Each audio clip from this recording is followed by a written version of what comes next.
సాక్షి TV ప్రసారాలను నిలిపివేయడం చట్టరీత్యా నేరం. సాక్షి టీవీ ప్రసారాల కోసం మీ స్థానిక కేబుల్ ఆపరేటర్ని వెంటనే సంప్రదించండి. డిటిహెచ్లో, ఇంటర్నెట్లో కూడా సాక్షి టీవీ ప్రసారాలను వీక్షించవచ్చు. కోనసీమ జిల్లా అల్లవరం మండల తీర ప్రాంతం గ్రామాలపై మోంతా ప్రభావం ఎక్కువగా ఉందన్నారు మాజీ ఎంపీ అనురాధ. తుఫాను ప్రభావిత ప్రాంతాల్లో ఇప్పటికే వైఎస్ఆర్సీపీ నేతలు పర్యటించారని అన్నారు.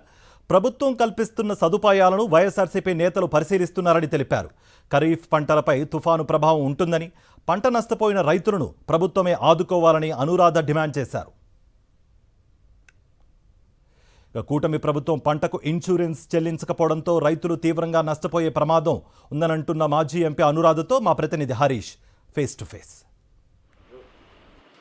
కోనసీమ జిల్లాలో మోంతా తుఫాను ప్రభావం అయితే స్పష్టంగా కనిపిస్తుంది. తీర ప్రాంతాల్లో అయితే అలలు ఉవ్వెత్తున ఎగిరే పరిస్థితి మనకు కనిపిస్తుంది. ముఖ్యంగా అల్లవరం మండలం ఓడల రేవులో సముద్ర తీర ప్రాంతం అంతా ఉంది.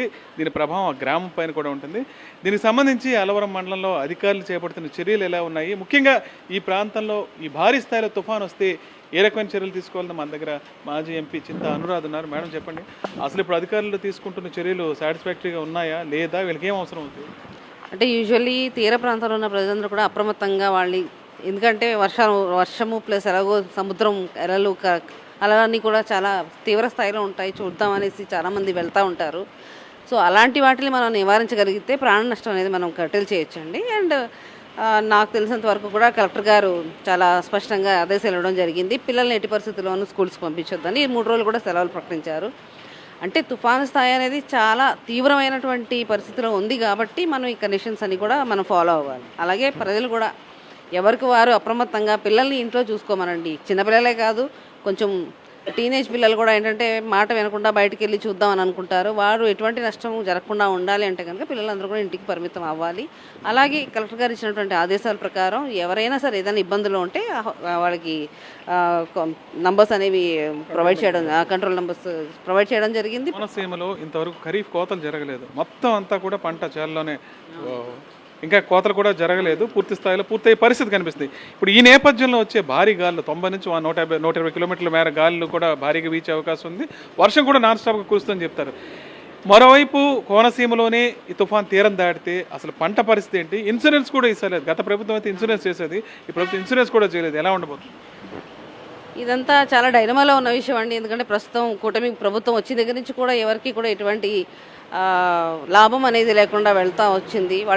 వాళ్ళు సూపర్ 6 ఇచ్చాము, మేము అది ఇంప్లిమెంట్ చేసేసాము, అందరికీ బెనిఫిట్ పొందారంటున్నారు. కానీ ప్రతి ఒక్క థర్డ్ పర్సన్ అడిగినా కూడా మాకు రాలేదనే ఒక మనకి ఫీడ్బ్యాక్ అనేది వస్తుంది. అలాగే ఈరోజు రైతులకి ఇన్సూరెన్స్ కూడా వాళ్ళు ఇవ్వటం జరగలేదు. కానీ రైతుని మాత్రం వాళ్ళు ఖచ్చితంగా ఆదుకోవాలి.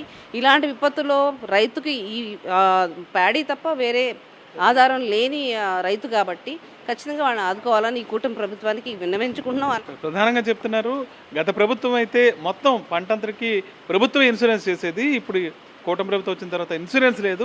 ఈ నేపథ్యంలో తుఫాను ప్రభావంతో ఇప్పటికే కొన్ని చోట్ల పంట నేల వాలిపోయింది పైరు. ఇప్పుడు భారీ స్థాయిలో ఈ విపత్తు వస్తే పూర్తిగా పంట దెబ్బతింటే ఇన్సూరెన్స్ కూడా లేదు కాబట్టి ప్రభుత్వమే పూర్తిగా రైతులను ఆదుకోవాల్సిన బాధ్యత ఖచ్చితంగా ఉంటుంది.